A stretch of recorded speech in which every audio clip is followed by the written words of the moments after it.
Olá, meu irmão e minha irmã, que a paz e a graça do Senhor Jesus, o Cristo, esteja contigo.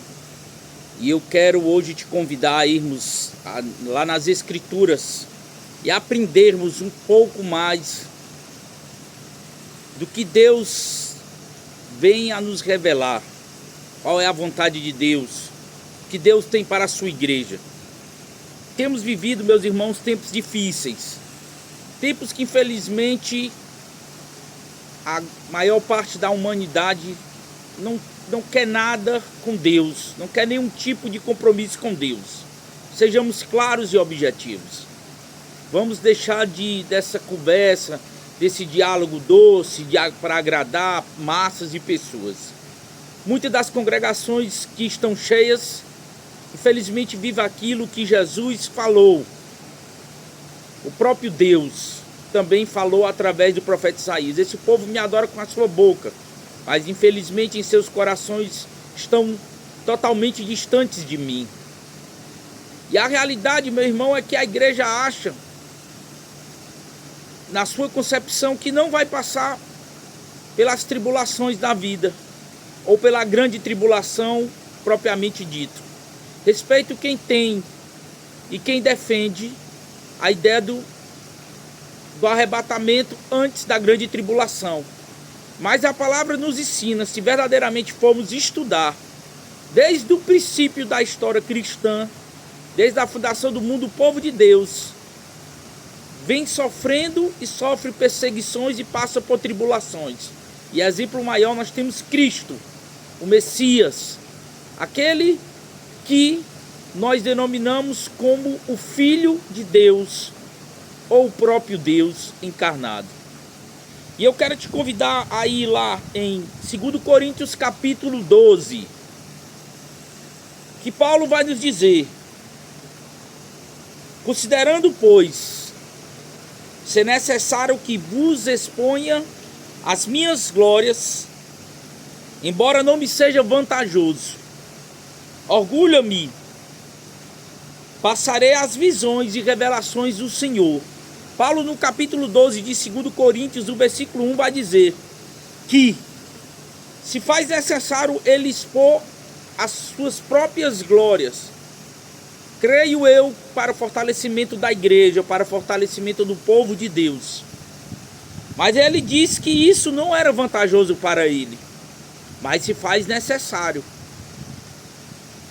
E de que ele não se orgulhava em falar de si próprio e das suas experiências. Mas essa era a vontade de Deus, que as revelações fossem feitas. E no versículo 2 ele vai dizer que conhece um homem em Cristo, e há 14 anos foi arrebatado ao terceiro céus. Se foi no corpo ou fora do corpo, não entendo exatamente. Deus o sabe. E hoje, meus irmãos, vemos infelizmente no meio cristão muitos que se deixam levar pelo orgulho, devido às suas experiências de vida em Cristo que têm passado. E isso tem sido pedra de tropeço para muitos cristãos nos dias atuais e em toda a história cristã. Paulo nos diz que conheceu um homem há 14 anos, que foi arrebatado ao terceiro céus. E hoje vimos muitas pessoas falarem que tem visões dos céus, visões do inferno, meu irmão. Nós temos que estar atento a isso, pois o Senhor diz, através de Paulo, em uma de suas cartas, que devemos ouvir todas as profecias e retém apenas o que é bom. Mas Paulo prossegue no versículo 3. Mas sei que esse homem, se isso ocorreu no corpo ou fora do corpo, não sei, mas certamente Deus o sabe. Versículo 4. Foi arrebatado ao paraíso e ouviu palavras inexprimíveis, aos quais não é concedido ao homem comentar. Se formos lembrar de palavras inexprimíveis, lembramos que o Espírito Santo de Deus roga por nós através de palavras inexprimíveis. Então isso vem testificar que Paulo, mais propriamente dito, segundo os estudos teológicos, é esse homem que subiu ao terceiro céus e viu a glória de Deus. Mas tem um detalhe: Deus não deixou que ele falasse aquilo que ele viu, mas deixou que ele falasse a sua experiência espiritual. Versículo 5, Paulo vai nos dizer: nesse homem me orgulharei, mas não em mim mesmo. Mas como pode? Se segundo os estudos teológicos é o próprio Paulo, é esse homem que subiu aos céus. Paulo está dizendo que não se orgulha nele próprio, mas se orgulha naquele homem que teve a experiência de subir ao terceiro céus. Aquele homem sim, mas no Paulo, homem, carne, não. Mas sim no Paulo espiritual, o homem espiritual, o homem de Deus. Versículos, mas ele prossegue no mesmo versículo 5. A não ser em minhas próprias fraquezas. Paulo, o homem de Deus, o homem que experienciou experiências inexprimíveis de se explicar, ele se orgulha nas suas fraquezas. Mas a igreja de Cristo hoje se orgulha nos feitos humanos, se orgulham nas suas campanhas, nas suas palavras, nos seus templos suntuosos, na sua capacidade de falar e de pensar e de fazer, nos bens materiais que tem, no dinheiro que tem, mas não se orgulha nas suas fraquezas. Mas por que não se orgulha nas suas fraquezas? Nós iremos aprender. Nós estamos falando de Paulo, o homem de Deus, aquele mesmo que caiu do cavalo no caminho para Damasco, aquele que era perseguidor de Cristo e que passou a ser o maior pregador do evangelho de Cristo, para mim e para vocês, principalmente os gentios. Versículo 6. Ainda que eu decidisse gloriar-me, e corrigindo, não seria, de fato, insensato, isso Paulo falando, porquanto estaria narrando verdades. Mesmo que se Paulo quisesse se gloriar, ele não estaria sendo insensato, pois ele estaria falando as verdades, as suas experiências. E ele continua: contudo evito falar sobre isso para que ninguém pense a meu respeito, mais do que seja capaz de observar em minha vida ou de mim poder ouvir. Então Paulo diz que ele evita falar disso para que ninguém se olhasse para ele e visse ele como algo diferente, ou um homem diferente pelas suas experiências espirituais, mas sim olhasse para ele e visse ele como um exemplo pela sua atitude, pela sua conduta de vida, pela forma que Paulo vivia e pelo que ele falava, que era de Cristo, o evangelho, as boas novas, não pela sua experiência de ter subido aos céus, não pela sua experiência de expulsar demônios, não pela sua experiência de repreender espíritos imundos, não pela sua experiência de curar doentes e enfermos, mas pela sua conduta de vida, pela sua fidelidade a Deus, diante das tribulações, e principalmente por pregar Cristo, o Messias, aquele que havia de vir. E no versículo 7 ele prossegue: e para me impedir, me corrigindo, que eu me tornasse arrogante por causa da grandeza dessas revelações, isso serve para a igreja atual, que felizmente muitos líderes têm se tornado arrogantes por terem algum talento dado por Deus, mas se esquece que os talentos são de Deus e aquele que dá também pode retirar. Ele continua: por causa da grandeza dessas revelações, Paulo pagou um preço. Foi-me colocado um espinho na carne, um mensageiro de Satanás, para me atormentar. Meu irmão e minha irmã, se tu tem vontade de servir a Deus, tu também tem que ter a vontade de pagar o preço. e o preço é caro. Paulo, o homem de Deus, foi atormentado pelo mensageiro de Satanás. Segundo alguns estudos teológicos, provavelmente esse espinho na carne não é um espinho literal, mas sim uma enfermidade que Paulo adquiriu durante a sua jornada, sua peregrinação e sua missão de pregar o evangelho. Mas provavelmente uma doença nos olhos, que o impossibilitava às vezes de fazer a obra. Mas Paulo compreendeu e entendeu como igreja, como cristão, o que muitos nos dias atuais não compreendem e não entendem, porque acham que são merecedores de não passar por tribulações. Infelizmente, meu irmão, nós iremos passar e passamos por tribulações.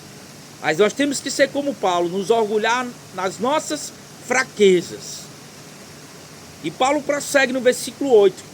Ele diz que por 3 vezes roguei ao Senhor que removesse de mim. E Deus não removeu, meu irmão. O homem de Deus, o segundo maior pregador do evangelho que existiu, depois de Jesus Cristo, sendo o primeiro pregador do evangelho, o maior, depois de Cristo. Ele rogou ao Pai e o Pai não retirou, o Senhor não retirou o espinho da sua carne, a sua tribulação. E nós como igreja achamos que temos o direito de ser arrebatados antes da grande tribulação. Quem somos nós como igreja, a pior geração de cristãos? O que nós temos feito se nós não olhamos nem para o nosso próximo, que tem passado dificuldade do nosso lado, se não estendemos as nossas mãos? Se só estamos preocupados em olhar para nós mesmos? Quem somos nós como igreja para termos o direito de ser arrebatado? Quem? Reflita. Nós estamos falando de Saulo de Tarso, Paulo. Quem sou eu, Elmo? Quem é você? Se a palavra nos ensina em Isaías que por mais que a gente faça o melhor do que a gente venha fazer, não passa de trapos de imundícia para Deus. Quem somos nós? Porque Paulo vai dizer no versículo 9: entretanto ele me declarou: a minha graça te é suficiente. A graça de Deus já não é suficiente, meu irmão. Nós não precisamos mais de nada se nós temos a graça de Deus. Pois o meu poder se aperfeiçoa na fraqueza. O poder de Deus se aperfeiçoa na nossa fraqueza. Quando eu entendo que quando eu estou forte, fraco eu estou. Mas quando eu reconheço que sem Deus nada sou, meu irmão, que sou um fraco, miserável, pobre, cego e nu, eu me torno forte. Eu me torno um vencedor em Cristo. E ele diz: sendo assim, de boa vontade, me gloriarei nas minhas fraquezas, a fim de que o poder de Cristo repouse em mim. E é nas tribulações, nas adversidades, nas circunstâncias difíceis, que o poder de Deus se aperfeiçoa em nossas vidas. Você acha que uma pessoa que tem tudo, que entre aspas não passa por problemas nenhum, principalmente financeiro, porque infelizmente o financeiro é o que mais atinge a vida dos cristãos na atualidade, porque não compreenderam e não entenderam a sua missão no seu propósito de vida como cristão. Versículo 10: por esse motivo, por amor de Cristo, posso ser feliz nas fraquezas, nas ofensas, nas necessidades, nas perseguições, nas angústias, porquanto, quando estou enfraquecido, é que sou forte. Paulo diz, nos ensina, Deus nos ensina através de Paulo, das Escrituras, que ele é feliz nas fraquezas, nas ofensas, nas necessidades, nas perseguições, nas angústias. Porquanto, quando ele está fraco, é que ele é forte. Mas a igreja de hoje ensina que tu tem que ser forte. Altruísmo. coaches. Tu é forte, tu é poderoso, Deus está contigo. Nada te abala, nada impedirá, aquela enfermidade não chegará à tua casa e aos teus, a morte não chegará até a ti. Ei, irmão, está tudo errado hoje em dia no meio cristão. Até os ensinamentos estão deturpando os ensinamentos de Cristo, doutrinas de homem, como Paulo vai dizer em uma de suas cartas, filosofias vãs. O Senhor nos ensina que temos que nos vangloriar e sermos felizes nas nossas fraquezas, porque quando somos fracos, fortes nos tornamos em Cristo Jesus. Então fica na paz, meu irmão, e que essa palavra chegue a você e a muitos outros. Não custa nada, compartilha esta palavra com teu irmão. Eu sou um anônimo, não sou ninguém, mas eu sou alguém que traz uma palavra de verdade, que quer te ensinar o caminho certo de Cristo. Mas só cabe a ti, e que Deus venha te dar discernimento para que tu entenda e compreenda esta palavra. Eu te convido também a deixar o like e a compartilhar esse vídeo com o teu próximo. Fique na paz. Shalom, shalom.